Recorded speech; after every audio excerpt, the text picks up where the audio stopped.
A woman was hauled into the courtyard of the world's most exquisite palace in 465 BC. The next thing that occurred was so vicious that even the seasoned troops who saw it shuddered when they discussed it. Saying no to the wrong man was her crime. This is what, however, makes this tale genuinely terrifying. This was not a singular occurrence. In the Persian royal court, this was only one day.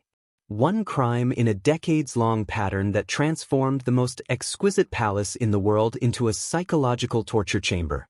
You are aware of the name of the man in charge. Even if you've seen his troops in films, you don't truly understand who he was. History wants you to think of King Xerxes I of Persia as a valiant warrior who led millions of people against Greece and constructed monuments that were beyond comprehension. We tell ourselves that narrative because it's simpler to understand. But what if I told you that a separate conflict was going on behind those gilded walls? One without shields or swords. One in which the victims were unable to flee, resist, or even tell their truth without jeopardizing everything they held dear. What if Greece had nothing to do with the worst horror of Xerxes' rule? What if the people who ought to have been the safest in his presence were experiencing it daily, right under his own roof? Stay with me because what you're going to discover will completely alter your perception of ancient Persia. And I can assure you that after watching this film, you will comprehend why this tale was forgotten for more than 2,000 years. Let's begin with a query that historians don't often pose. When everyone around a person believes they are not human at all, what does that actually do to them? Pepololis' throne room, October 486 BC. The crown of the biggest empire in history is given to Xerxes, a 36-year-old man. Darius the Great, his father, has passed away. Additionally, Xerxes will never again have a real human interaction after this. Take a moment to consider that. He requires everyone who approaches him to perform a complex ceremony known as proskynesis. They completely prostrate themselves as if in front of a god, falling face down on the ground and kissing the ground in front of him without bowing or kneeling. Nobody is ever able to ignore him. It is death to do so. Without his express consent, no one is allowed to look him in the eyes. Without being talked to first, no one can speak. Herodotus, the Greek historian, said something unsettling about Persian royal customs. You had to wait for permission to enter the throne room for days or even weeks before approaching the monarch with urgent news. You waited because upsetting the god king at the wrong time could cost you your head, even if the kingdom was on fire and towns were collapsing. This is what makes it so sneaky, though. Xerxes didn't think he was divine from birth, he was conditioned into it in a methodical manner. Atassa, his mother, was the most knowledgeable person alive about power. She was the daughter of the founder of the empire, Cyrus the Great. She had witnessed the division of her own family due to succession disputes. She was aware of the harsh reality, having witnessed entire bloodlines being obliterated overnight and brothers poisoning one another. Family was not a source of love at the Persian court. Out of all the threats, this one was the most serious. She therefore imparted a lesson to her son that would contaminate everything he came into contact with. Have no faith. Take charge of everything. Don't be weak. Because you are already dead the instant you are perceived as vulnerable and human. According to Greek sources, Atassa had a greater impact on Xerxes than any parent figure or advisor. Furthermore, she did not create a king. She produced something far more hazardous. A man who sincerely thought that people were merely extensions of his will. Let's now discuss the location where all of this happened. The actual royal household. Hollywood is remarkably inaccurate about this. An everlasting bachelor party is what comes to mind when we think of ancient Persian kings. A fantasy of complete indulgence, hundreds of spouses, and unending pleasure. However, the truth was much more complicated and, in some respects, much more unsettling. In reality, the Anderun, a Persian royal household, was a highly developed political organization. Furthermore, Xerxes seems to have only been married to one woman during his whole adult life, despite what is commonly believed. Address the queen. Consider the consequences of that. This was not a group of disposable ladies that could be disregarded. A mistress was an enduring presence, a powerful lady in her own right. Her properties were enormous. She was in charge of her own domestic army. She hosted audiences that included dignitaries from other countries. She even oversaw significant building projects throughout the empire, according to ancient texts. However, this is the catch that contributes to the psychological distortion of the entire system. Xerxes had complete control over all of that power. He could take it all away with just one word. The most influential ladies in the empire lived in the royal household. The mother of the monarch, his spouse, his daughters, sisters, and the wives and daughters of his nearest relations. These women led extraordinarily luxurious lives. Their gowns were more valuable than entire towns. Delicacies from all around the world were served to them. Hundreds of servants who were there only to grant their requests attended to them. However, they were also incarcerated. Decades after Xerxes' death, the Greek physician Ctesias worked in the Persian court and left us with nightmare-like accounts of the royal household. Massive walls and closed gates separated the women's quarters from the outside world. Except for the monarch and a few eunuchs who had been castrated especially to serve in the Anderun, male guests were completely prohibited. The women were unable to escape, although they could see the city below from lofty windows. Although they were unable to take part in it, they could hear the sounds of life outside the walls. They had everything with the exception of the most important thing: control over their own lives. Here's what makes this even more terrifying. This was not regarded as oppression. This was regarded as the greatest privilege a woman could attain, as well as honor and protection.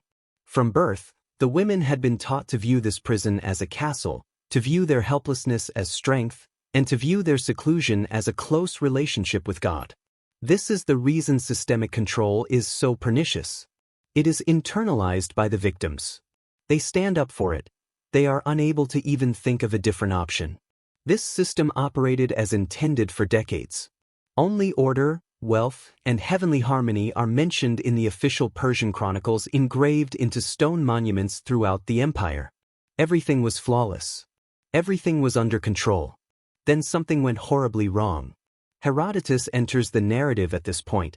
About 30 years after Xerxes' death, he wrote about an episode so unsettling that its veracity has been disputed by academics for more than 2 millennia. To be clear, Herodotus was Greek and wrote for a Greek readership that had every reason to despise Persia. His story might be propaganda. It might be overstated. It might even be entirely made up. However, the information he offers is so detailed and psychologically accurate that it merits our consideration. Herodotus claims that sometime in the late 400s and early 70s BCE, following the failed Greek campaign and Xerxes' humiliating return to Persia, the king became fixated on Misister's wife. There is no record of this woman's name. It was not bothered to be preserved by history. Let's refer to her as a victim. She was wed to one of the king's most influential military leaders, a guy who oversaw entire provinces and led armies. She had a child. According to all accounts, she was leading a fairly typical life while adhering to the rules of royal culture. Xerxes also desired her. Because Xerxes didn't simply grab what he wanted, this is where the story becomes psychologically illuminating. Recall that he thought of himself as heavenly. He thought that everyone and everything was there for his enjoyment. However, despite all of that conditioning, it seems that a part of him continued to ask for permission. Still desired to be desired rather than merely complied with. She rejected his approaches and promises after he approached her. Consider the bravery required. This was the most powerful guy on the planet, with complete legal ability to seize anything he desired. He had put people to death for considerably less than turning him down. She gave him a direct look and replied, "No." That would have been the end of it for most men. There would have been repercussions, even for the majority of tyrants, but the issue would have ended there. However, Xerxes wasn't like most despots.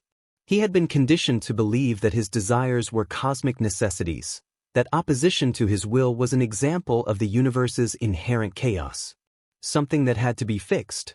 Thus, he persisted. He just turned his attention to her daughter. Ardente was most likely in her early 20s or late teens. She was the niece of Xerxes. She also didn't seem to have the awareness or the strength to refuse, in contrast to her mother. The liaison started. This is when it becomes even more perverse. After being turned down by the mother, Xerxes now had total authority over the girl. In order to harm the lady who dared to reject him, there was a part of him that needed to show that control. Herodotus claims that Xerxes promised Artit anything she desired. Whatever there was in the empire, it belonged to her. And Arte requested a particular robe, a stunning one-of-a-kind garment that had been carefully woven by Queen Amstress herself, incorporating Persian royal purple and gold thread, whether she was coerced into it or truly desired it. It served as a representation of the queen's unique position in the world. She received it from Xerxes. Let's stop now and consider the implications of this. Xerxes wasn't a moron. He was fully aware of what he was doing. He was aware that giving his mistress his wife's private clothing was a calculated and intentional insult. He was aware that a mistress would be provoked. And since this is what total power does to empathy, he most likely wanted it to on some level. It inverts it rather than merely diminishing it. Other people's suffering is turned into amusement. Conflict turns into a sport. The suffering of others becomes evidence of your own superiority. Queen Amstress realized what had happened as soon as she spotted her gown on Artanta. And with the icy precision of someone who had spent her whole life navigating the cruel politics of the Persian court, she prepared her retort. Here's what elevates this tale above mere palace intrigue, though. Artante was not the focus of a mistress. She went after Artante's mom, the woman who initially turned down Xerxes. The woman was utterly innocent in every significant way. Herodotus claims that a mistress awaited the ideal occasion, the king's birthday celebration, a lavish feast where Persian tradition required the king to comply with all requests. All of the empire's most powerful nobles watched this solemn duty, and Amstress voiced her plea in front of everyone. She requested that Majesty's wife be given to her as a present. Xerxes grasped the significance of this right away. He pleaded with Amstress to select anything else. Amstress was tied by the same rule that bound him, even though he provided her city wealth and armies. Since the request was made in public, it could not be turned down. The queen was given custody of the woman. Herodotus finds it difficult to describe what transpired next since it was so horrible. A mistress had the woman disfigured in ways intended to obliterate all aspects of her identity. Her breasts were severed. Her tongue, lips, ears, and nose were taken out. Then, as a message, she was returned to her spouse in this state. I want to be really clear. This is among the most heinous acts of brutality from antiquity that have been documented. The amount of sadism involved is nearly impossible to comprehend. However, we must comprehend the psychology underlying it. A mistress wasn't merely punishing a competitor. She was expressing her opinions regarding authority inside the royal family. The message was unambiguous. The queen is me. I have complete authority in this field, and anyone who, even unintentionally, becomes the king's object of desire will be devastated to such an extent that they will serve as a warning to future generations. However, there is an additional layer that is even more unsettling. Her mistress was punishing the mother for her morality, her refusal, and her devotion to her husband by focusing on her rather than the daughter. You ought to have submitted, was the message. You ought to have acknowledged your resistance, your moral principles, and your dignity. These are not virtues in this context. They are plans. Mazestes, the woman's husband, reacted with complete fury, as one could anticipate. He assembled his army and made an effort to overthrow his own brother. The uprising was put down. Mis was tracked down and put to death together with his entire family, including his sons and daughters. An entire bloodline was destroyed, along with the mom who had refused and the daughter who was unable to refuse. All because one individual thought his wishes were mandated by God. This is the question that historians detest, but we must ask it. Was this a singular, horrible episode in an otherwise typical reign? Or was this a glimpse of something far more sinister? Persian royal records were created to portray a divine order, which is the issue.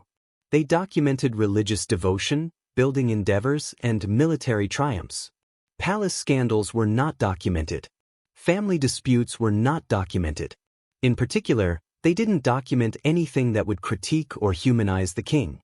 Thus, we are left with fragments, potentially biased Greek sources, archaeological evidence that suggests things it cannot prove, and the psychological logic of absolute power itself.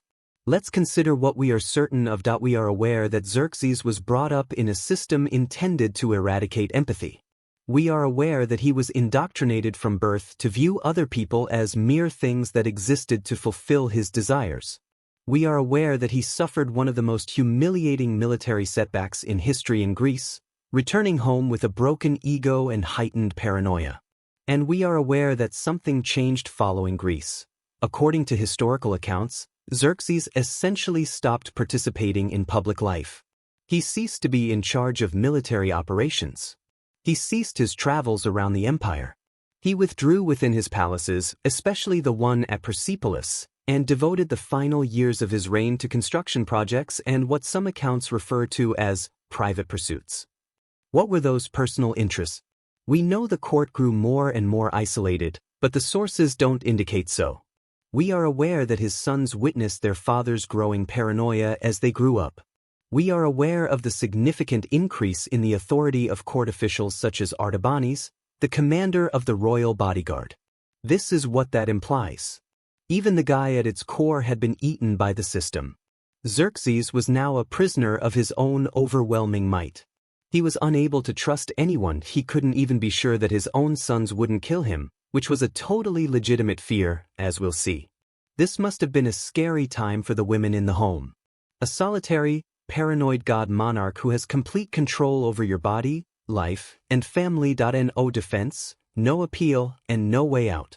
Then, Xerxes wasn't the only one who experienced this. It was the system. For over 200 years, the Aemon dynasty operated in this manner. This machine was not created by Xerxes. He inherited it, refined it, and then shared it. August 465 BC, Pippolis Palace. King Xerxes I, who ruled over the biggest kingdom in human history, was killed in his own bed at midnight. Because the sources contradict one another, the details are unclear. However, this is the most dramatic version of the tale that has been preserved by several Greek historians. The conspiracy was led by Archirab Barnes, the chief of the royal guards, whose sole responsibility was to keep the king safe. He and a few accomplices broke into the king's personal quarters and murdered him as he slept. However, Artabanes didn't end there. He carried out a scheme so clever and psychologically complex that it shows how deeply dysfunction had permeated the royal family. He went to Artaxerxes, the younger son of Xerxes, and informed him that their father had recently been killed by his older brother, Crown Prince Darius. He offered erroneous proof. He took advantage of the young prince's sorrow and anger. And Artaxerxes killed his own brother to exact revenge on their father after believing the deception. The truth didn't surface until Artabanes attempted to solidify his own authority. When Artaxerxes realized he had been tricked into fratricide, Barnes and all of his accomplices were tracked down and slain. Consider the lessons this tale imparts. The king was killed by his own bodyguard. His sibling was killed by the king's own son. All of this took place in the ancient world's most tightly guarded palace, which was encircled by thousands of devoted soldiers. How can that occur unless the system as a whole is totally malfunctioning? Unless even the inner circle believes that assassination is the only way to survive due to the widespread culture of fear and paranoia. Xerxes had built barriers his entire life.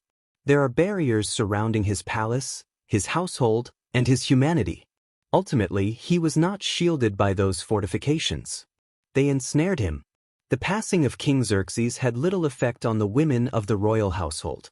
Both the throne and the regime were inherited by Artaxerxes I. The Anderun went on.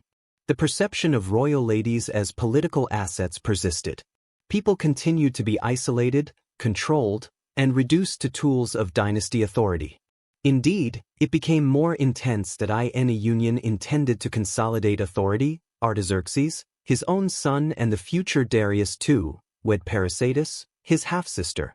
Later Aemon generations were inspired by Zoroastrian customs, but political calculations drove the practice of sibling marriage for the following 150 years until Alexander the Great destroyed Pepilolis with fire. The system continued to function. Within those confines, generations of women were born, raised, and died without ever experiencing anything else. This is where it becomes really scary. This was not considered a tragedy. This was viewed as the natural order, civilization, and way of life. The gods who upheld it believed they were carrying out their mandate. The priests believed they were serving the gods when they blessed it. Because they were educated from birth that this was honor rather than terror, the women who endured it frequently defended it. This is the most powerful manifestation of social oppression. When the victims are unable to identify their own tyranny. When the cage is so exquisite that you forget it's a cage at all. In the Iranian desert now are the remnants of Pipilis. Their columns are like shattered fingers, reaching up to the sky. Visitors stroll through them, picturing the splendor of the past. However, those stones have different memories. They recall the lives that were lived solely for the amusement of another person, the voices that were ignored, and the women whose names were not documented. The tale of Xerxes's household extends beyond antiquity. It's a caution that reverberates throughout all eras and civilizations that it demonstrates the consequences of creating systems that absolve any person of responsibility. When we mistake divinity for power, when we persuade ourselves that certain individuals are destined to govern while others are destined to serve. The palace is currently in ruins. The empire has been reduced to dust. However, the lesson is still applicable. The person with absolute power is not the only one corrupted by it. Everyone involved in its upkeep is corrupted by it. It turns people into tools, duty into fear, and love into control. Furthermore, that is not ancient history. Somewhere in the world, that is currently taking place. We can't see behind walls.